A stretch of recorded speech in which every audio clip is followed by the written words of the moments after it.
So here we are, Facebookers, Instagrammers, YouTubers. ShirtPocket Productions brings you Project Garage. We've actually got a project going on. My kid Matt over there working on his Jeep. And show you a little bit around here. It's still in process of being organized, but it's certainly way more organized than it was, and with the ability to do some stuff with the heat well here, because he doesn't get it cold, but I do. Anyway, there's the pen end. There I got most, well, not most, a lot of the parts are up here. See the transmission down there. There's the fender. You can see there's a bunch of stuff up here.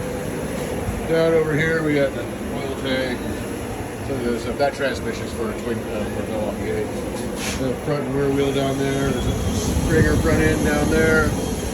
Frame's back over there. Moving on down here, I've got the vise in the grinding area. Resurrected this old grinder, this old belt disc sander.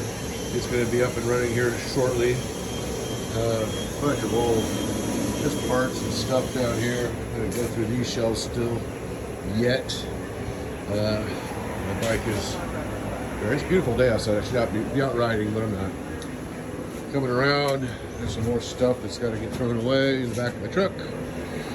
Table full of some parts still got to deal with.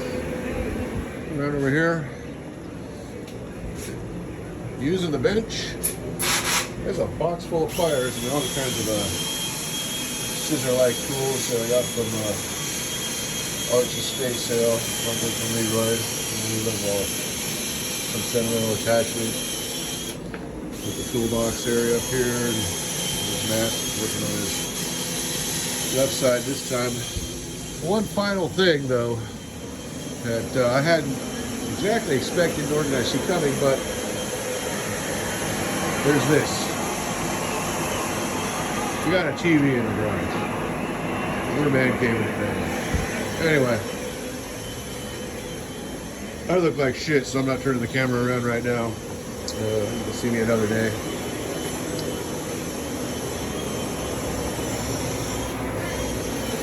Pretty cool shit. I'm happy. Life is good. Until next time, be good to yourselves, be good to each other. Peace.